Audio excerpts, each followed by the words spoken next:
Welcome. I'm Tom Beatty, co-founder and CEO of Octo AI, a condo intelligence company and makers of Eli Report, a condo document review tool used by thousands of owners, buyers, realtors, property managers, and others across North America. Continuing to innovate, we're helping owners with our annual benchmark report and tools for other stakeholders that create mutual wins. We talk about strata so much that we decided to elevate condo voices. And today I'm delighted to welcome Katharine Olson. Katharine grew up immersed in strata management through her family and built a diverse career in property management, earning her real estate and managing broker licenses while gaining experience in both strata and rental communities. After a stint in retail leadership at a Fortune 500 company, she returned to strata management and now helps shape industry training programs as an instructor and speaker. Allow me to introduce Katharine, the founder of Groundbreaking Strata. Hey, nice to be here. I'm excited. It's gonna be awesome. Yeah. It will. Yeah. Big topic today. We are talking on the there we go. Front slide. About stratas. Take it away. Yeah. Well, I thought I really aptly named this session actually because as a strata manager, whenever I meet someone new, without fail, I only get 2 responses. And it's, I could never do your job, or I hate my strata. So I thought we should cover, and a lot of that is just because people don't understand what strata is. So what is the freaking deal with strata? Let's go into the agenda slide. So what we're kind of aiming to touch on today. So what is a strata really? Why is it so complicated? Kind of lifting the veil behind councils, some basic things that owners need to dig into more, 3 things specifically, and where do we go from here? So that's what I'm hoping to cover today. That makes a lot of sense. These are big They topics, are. and of those voices that approach you, I'm always the first one. I'm like, oh, I Yeah. couldn't do your job. That means you probably repeatedly understand tell it. anybody that will People listen who understand it say that, that the ones yes, that don't yes. say it the other way. I always approach it from the, I was an investment banker and I couldn't do that job. It just is, it is really difficult. Special, isn't it? So what is strata? So I put this slide first on purpose because I think that if more people even understood the big picture context, they might be making some different choices. A strata plan is filed at the land title office by the developer. It's how the developer just registered the property. Every owner becomes a member automatically. That's when the strata is born, basically. So strata corporation, strata is just a big grown-up word that means y'all share the building and y'all take care of it together, right? But like in legalese. So there's no them, it's us, right? It's you. Yes, legal corporation. A strata is a legal corporation, right? Council of owners, shared responsibility, but you are the strata. So when people are like, oh, I hate my strata, I'm like, ooh, okay, kind of uncomfortable, but you hate yourselves, kind of. So, yeah. And I think the dynamic is interesting, right? When you've got such a potentially diverse group of people living under that structure, you get different views, different opinions, you have different ages and different cultures. And that will lead to certainly some. Well, and I think too, from an abstract standpoint, people are not looking at strata the right way. You can't think of it as a bunch of detached homes that are stacked or placed adjacent. It is literally something else completely different. It's a living ecosystem, people and policies together. It's not building blocks. It's not Lego, unfortunately. I wish it was. So. No. Going into the next slide, I mean, if I hadn't already made it clear through the last slide, why, I mean, it gets messy, right? Just even the description of what a strata is, it sounds like it gets messy. And I have to say, I love this image. Shout out to Strata Crisis BC. They have a lot of really amazing information on that site. And I think that this image in particular really nails all the chaos of strata, all the people, all the moving parts. You know, it's a lot, right? That's somewhere between 1/4 and 1/3 of the province's population in stratas.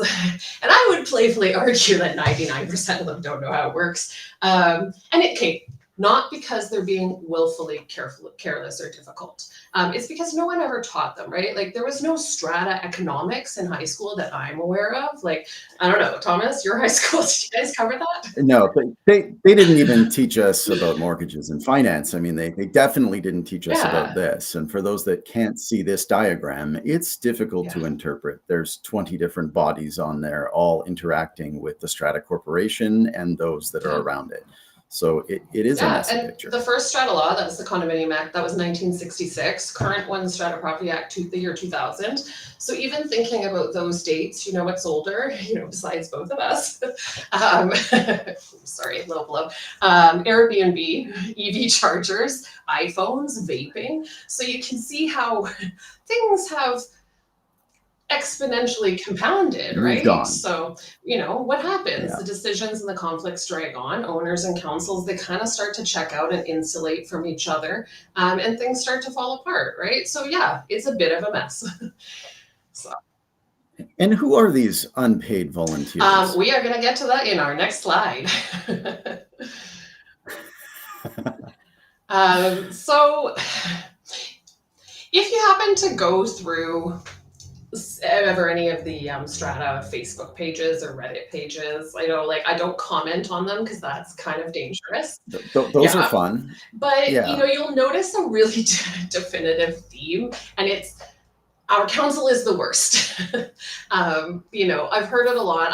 I've even said it on occasion. But again, reality check. These are unpaid, untrained volunteers elected from within the ownership. They're dealing with legal, financial, building systems, people, problems, everything all at once at the same time. No off switch, no backup usually. They are being accosted in the mailroom, in the lobby, in the gym. That doesn't sound like a job that I want, you know? Like when I say it like that. Do many put their hand up for Well, that? You know, it doesn't sound no, and I tempting. like a lot of strata managers are seeing a trend or have noticed a trend on the inside that it's harder and harder to get people to want to join councils. And okay, so yes, a lot of great members do join in good faith to help, but I also know that some of the problem is, and I have to validate some of the comments in the Facebook pages, in that there are council members who join because of self interest, boredom, or power, right? That's a reality. But we still have to, as humans, kind of remember that they're still juggling the weight of the pressure, the politics, the liability, and they don't see the big picture usually. Um, so yeah, you know, egos flare, control kind of like creeps in a little bit. Things get personal, grudges are held for a long time in stratas. That happens. That's a reality. But ultimately, I think what councils and what owners have to remember is that the council is a nonprofit community group serving the greater good for everyone living there. So it's not always about being right, which, trust me, I've had to remind myself plenty of times. But it's about responsibility, right? So, yeah. It is. Yeah. I'm looking at that list and you think of it, and it is quite political. You have dozens to hundreds of people in many cases in these communities. And once you've opted in, you take it seriously, I hope in most cases, but it can be a burden and it can be an obligation. And I'm kind of wondering from your experience, Katharine, like I've heard some things. What personalities get attracted to this role of Strata Council member? Again, it could, like I said, it could be people who are looking for a way to fill their day. People who used to be in other professional spheres in their pre-retirement life that want to stay involved. People who genuinely want to give back in a community or civic level. There's lots of reasons, but there's also the people who join because they want to get their renovation approved, or they want to push through this thing that they like, or they want to get their cousin's company hired to do the contract. So you know, that does happen, but I find one of the biggest challenges more so is people who are well-meaning join the council gung-ho, and then they get behind the veil like with the Wizard of Oz, and they're like, oh my god, he's not a wizard, he's just a man. And then they realize there's no like magic thing, there's no us, the council's just, it's just people, and we just have more work to do. So that I think is kind of a shock thing for some people who even well-meaning join councils, like, oh, and then they're like, oh. So I always find that really amusing when I see that light in their eyes, be like, whew, the realization hits at a council meeting. Right. Not gonna lie, as a strata manager that's fought against certain dynamics, when I see that realization in their eyes, I do have a little bit of personal satisfaction. So yeah. Right. Well, most of them are there They for all the are. right They are. reasons, and I guess in collaboration with their property Yeah. managers, in many cases, they You can know get a what they lot do? done. They do. Most of them are good eggs. So moving into, okay, so now we kind of know who the players are. So what is strata? What's council? So what are, as owners, what are 3 things that you can bulk up your knowledge on or that you should know about? Thing number 1, you need to know who does what. Straight up, a lot of problems in strata are just that people don't know this, right? Okay, so common example, the hallway light's been out for 3 weeks, right? Somebody thinks it's the council's job. Council thinks the caretaker's doing it. The caretaker thinks an electrician's being called out. The owners are bitching to each other in the mailroom. There's an angry Facebook thread starting about our strata never fixes anything, but nobody's emailed the strata manager and the light is still out. And that's just one directive for one light bulb. Yeah. It gets more complicated. Yeah, that's than just that. one light bulb. So, it can be really fun, but there's a lot of moving pieces too. Yeah, I've put a brief description up on the slide of the responsibilities of each party. It's very simplified, obviously, but governance only works if everyone understands the roles. So just a tip, I'll post some resources in the comments to dig deeper into what these roles are and what their practical duties are. I'll pop that into the chat. But if you're using published guides from the various professional groups, like a code of ethics or a council role description, which I strongly encourage councils to do, keep them in their original form on the letterhead. I never change the logo out or amend it when I use those guides, because the official voices, they carry authority in those conversations. And sometimes it's about letting the expertise of those documents do some of the heavy lifting for you. It's not just Katharine, the strata manager, saying that you need to do X, Y, Z. Now it's the fine folks of the association who have recommended it so, right? So it carries more authority. So I highly recommend that you dig into some of the resources. But owners, I think, sometimes get an idea that they are more participatory than they are, and the council gets the feeling that they are more directorial than they are. And everybody just needs to work more. That's the problem. So, yeah. And it starts with a developer. True. They build it, and then what? That's about it. After the first AGM, really, in terms of due diligence and warranties and defects, absolutely, they do have some responsibilities that extend past the end of their involvement. But I think a lot of times councils and owners get really bogged down in clinging to the development phase and not looking at like the future planning. I'm not saying don't follow up with your developer on warranty or other things, but focus your priorities on what what is going to be achievable and realistic for you versus, okay, what's a deal breaker and what do we actually just need to move forward and plan for? Because I think I've seen new builds that fight against the developers for years instead of just getting good preventative maintenance programs in place because they've spent all their money on lawsuits and things. So I'm not saying don't, and this is not legal advice, right. But I think just, yes, the developer builds it and they control it for a bit, but I think you just need to see them more as the entity that handed the baton over, not somebody to fight with and not someone to cling to, you know what I mean? So that first AGM, it's a passing of the torch, the developer is handing it off, and it goes off to the property manager and the strata council. It goes off to the strata corporation, right? That's when you're electing your first council, right? Because the strata manager is not the decision maker. They are the process enabler for council. The council's in charge. I think that's widely misunderstood. I think that people kind of expect their manager will do it, and their manager doesn't just magically do things. Yeah, do they? no, and we're going to kind of get into that in the next slide as well, actually. So moving in, talking Fantastic. about meetings. Let's go there. Yeah, so that said, meetings are not just administrative, to be clear, because I think that's also something like people see them as an annoyance. They are very consequential. And it's not to say I don't get it. I know most people would rather skip them, myself included sometimes. Strata meetings often somehow manage to be both boring and anxiety inducing. So it's a really wonderful combination. Um, yeah, it's pretty special. But remember that Adam Sandler movie Click from like the 2000s? Did you see it?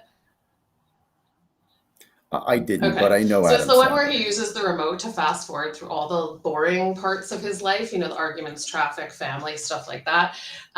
Spoiler, at the end of the story, he realizes that those boring parts were where the actual living happens. Yeah, it's a little sappy, but for real, that's where you learn and grow and show up for your people. That's what strata meetings are, right? They're the boring parts and they're the place where matters get decided. So necessary evil, maybe, but super important, honestly. Yeah. Right. Shared living, shared decisions. You've Yeah. got it right there.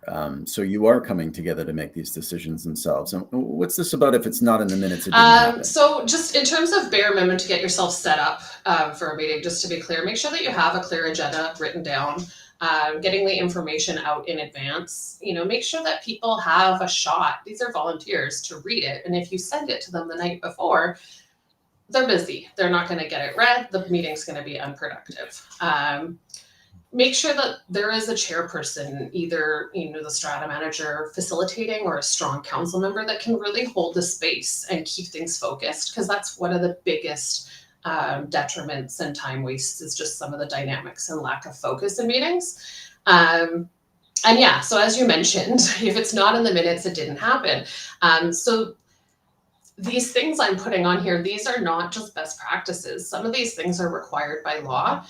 Council meetings that are made, council decisions that are made outside of properly called meetings, like decisions made through email chains and group chats on WhatsApp or Slack or whatever, they aren't valid until they're ratified in meeting minutes. Now, is that widely flouted? Yeah, maybe. And there are exceptions, like emergencies under Section 98 of the Act, or if they have a specific bylaw that's been enacted that allows them to make email decisions. So yes, there's exceptions always, because there'll be people that will point that out to me. But in general, BC Supreme Court cases spanning more than a decade now have reinforced that. So if you look back all the way to like the Kane decision in 2013 or the Cassie decision in 2023, so long time, not just right now, this has not changed. Yeah. This has existed the whole time. Meetings are a non-negotiable. If it's not in the minutes, it didn't happen in the eyes of the court, right? And from what I've seen from countless meeting minutes, generally the Strata Council members do appear and gather for their Strata Council meetings, and they make those minutes. But when it says show up, even if only once a year, is that the owners? Yeah. So this is the AGM? And you'd be surprised, some of the loudest people in email are some of the least present in person. I guess maybe that's not that surprising, but it I hope that will shift. I think if people could get in front of each other once a year at least, and speak their truth in a respectful way and try to come together to set their priorities as a group, I think most stratas could be far more productive than they are right now. Just that one change alone. Excellent. So, yeah. So there you have it. Thing 2, why meetings matter. I used to dread Let's meetings. Get on now to, I love them. To thing 3, right? They're fun. Thing number 3, where fees go. So the last thing you need to know as an owner is your strata fees. But I'm not just saying like know where your dollar signs are, but know the meaning behind them, because strata fees aren't just some abstract numbers. And I also would like to say price is not king. Can we please get rid of that? Like, it hurts. Money is about trust and priorities, especially where it comes to stratas, right? Most of the time, strata fee issues are not about mismanagement. They're about mistiming or misalignment. Yeah, yeah. So in terms of staying aligned and understanding where your strata fees are, as a council, start your budget process early. So you're not starting at the end of the year or in the new fiscal year. Look at your expenses. You know what you're approving already. You should be able to accrue things. Like it would be alarming to me if you didn't know what was going to be happening in your building at the last 2 months of the fiscal year when you're right in the middle of it. That scares me a little bit already. Check your contracts in advance. See if you're even like, you don't need to tender over all your contracts every year. You're going to get more stable service, better prices, more consistent numbers, more accurate budget numbers if you're sticking to the same vendors where you are happy with their service. There's no major changes to scope or price, right? That's why I stuck that little image in there. I love that one. But I think sometimes we have to be reminded that you never get all three things: speed, price. I see that, yes. For those that can't see it, there's a beautiful Venn diagram that tells you that fast, good, and cheap is not possible. So you're trading off against everything exactly. else. Yeah. Read your depreciation Excellent. reports, talk about your goals as a group. I think a lot of where strata councils fail financially is because they don't even look at what's coming down the pipe or how they plan to get there in terms of what they're going to save. There's no strata lottery. Like, you can't just be like, oh, maybe we'll win the lottery. That's our CRF plan. Like, that's, I feel like sometimes how people are acting. They're like, oh, we'll just try to push this until we can sell and no one will notice our buildings falling down, and we'll somehow get to still extricate our current value even though the building's falling down around us. Like, does that make sense? I don't think so. You can join me next week as we talk about not so special levies. Yeah, I will get into special levies, separate topic for sure. But I just think talk about those goals with your money and your budget planning, etc. It's the old adage: you can do it right once or do it cheap twice or more, right? So, Very true. Unplanned, last minute, reactive, always going to be more expensive than doing proactive planned maintenance. Absolutely. Yeah. So what is next? I want to start by saying, if you're listening to this and you're in the world of strata, you're not alone. Don't feel like you have to know everything. It's really hard. And it's normal to feel a little lost where it comes to strata, for sure.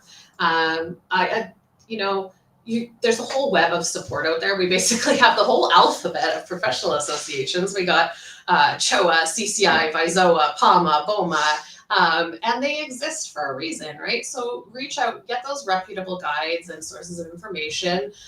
Try their helplines or their email, services. Ask weird questions, even if you are embarrassed by them. Join webinars. Like, as a group, assign learning as a council. This is not homework. I think that strata managers, councils have to see this as strategy for their corporation.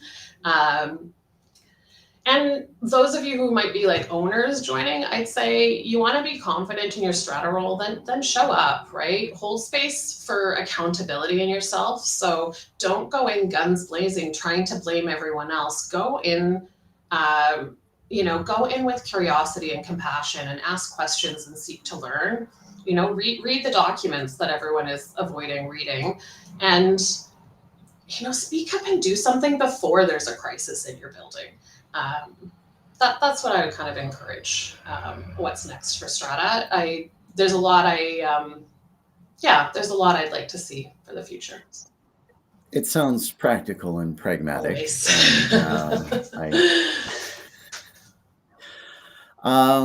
Before we turn it over for Q&A, you've got a summer series coming up, and I think there's a date for the first one. Can you tell us about that? Yeah, we're going to be at Cider House outside of Victoria in Saanich on July 10th at 5 o'clock to 7 o'clock.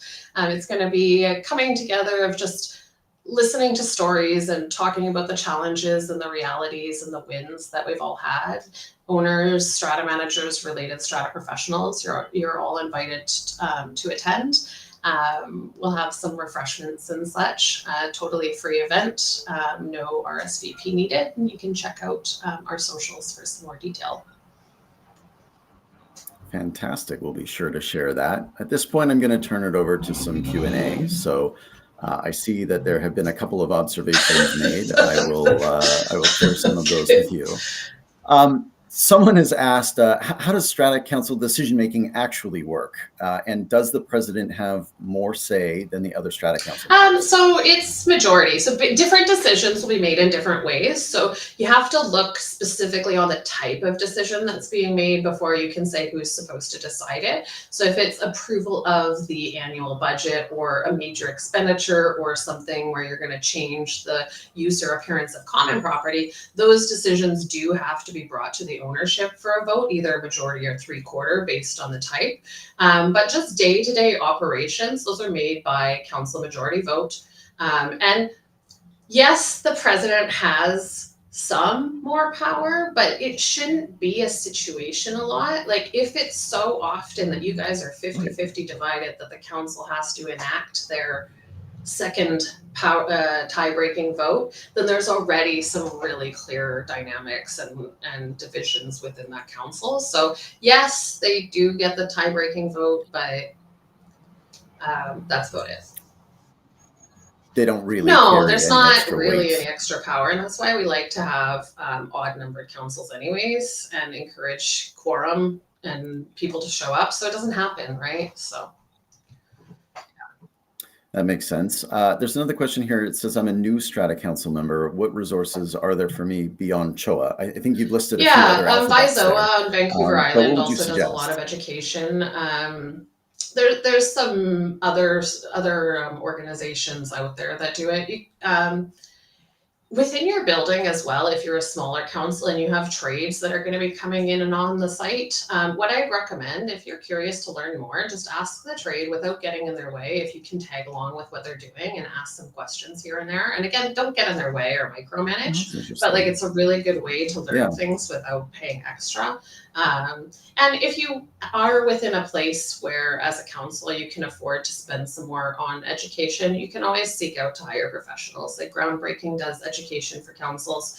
But to be clear, there's so many free resources out there that that's not really the service I like to push, because there's such a big shared knowledge base in the industry actually. There is, but everybody when they first join a Strata Council is new. And you don't know what you don't I know that you're for sure thinking very strongly about Strata education, and I think that'll be a repeated theme as we continue. I think so too. Well. I think there needs to be a big push for Strata Council education. Ontario's had a framework for it for quite some time. I would say it's insufficient, but at least they have it. So I think that there's quite a push though from a number of different parties who are wanting to look at some of these things, which is really cool. Excellent. I've got a few more questions. We'll get to a couple of them before we wrap. What should we think about before changing management companies? This one's kind of a loaded question because I'm not actually one that will say you should do that. There's a lot of knowledge loss between management companies. A lot of files aren't transferred over and a lot of emails are lost through Outlook. I would just say instead, don't attack. Don't go on the offense. Try to defensively, kindly, curiosity and compassion. Try to talk to your strata manager. Look, hey, what can we do? Like, where's like these priorities, etc. How can we get to a better place and work with them, work with the broker, see how you can, as a council, support them. Because sometimes the council's expectation of what they're supposed to carry is a little bit off, and they can be doing more work than they are doing. Right. So there's a number of things that you can do. All the brokerages in town are a little different, and I think sometimes the industry gets a little too competitive, whereas we should all be looking at each other more as all the different beautiful and different personalities all the different brokerages and corporate cultures have. So think about what your priorities are as a council and a group and a community, and then find the brokerage that feels like they align with that the best and has systems that you feel like are going to support you. But I'm not really one to say brokerage hop. I think that's really silly. And it's part of the reason why you're also seeing such a churn of strata managers. Like, That is a compounding yeah. factor, isn't it? Because you've got high management turnover, and then if you switch, you're just exacerbating that knowledge transfer. Well, and it's funny maybe because there's a lot of cyclical churn of strata managers. So, like, hey, you hated Bob the manager. Right. Well, guess what? He just left that brokerage and now he's at the brokerage. And like, it's like, Yeah. I always find that amusing. Right. So. Well, you've said a couple of things here that I think will be of interest with some of our upcoming speakers. We've got Jason Kurtz from Strata West coming on to talk a bit about manager retention in a high turnover industry. We've got Sean Jordan from Strata Press talking about simplifying your workflow as a Strata council. Yeah, tech And one of the stack can things be I know crazy. that Strata Press does really well is the documents stick with the strata. So as you switch from one firm to another on Strata Press, you lose none of that communication. You lose 0 documents.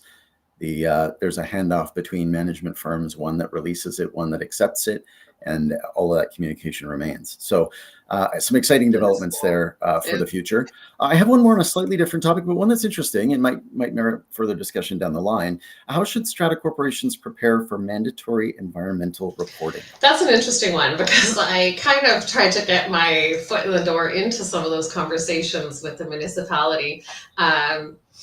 Because I don't necessarily think that what's being handed down as the framework and direction from the legislative bodies makes a lot of sense on the ground and the reality of councils and their knowledge and their ability. Where it comes to reporting, carbon reporting, electrical planning reports, any of that, I'm sorry to say, you got to bite the bullet and hire a professional to do it. Don't mess around in it. Don't try to expect your strata manager who's not going to be any better at it than you are potentially. So just do it right instead of just messing it all up. Right. Honestly, please, I beg of you. Yeah. All right. Well, we're out of time. So what I'll say as closing remarks is that if you have an idea, connect with me on LinkedIn, Thomas Beatty at Octo.ai. Thank you all for joining us. We'll have Katharine back soon, and we'll see you on the next one.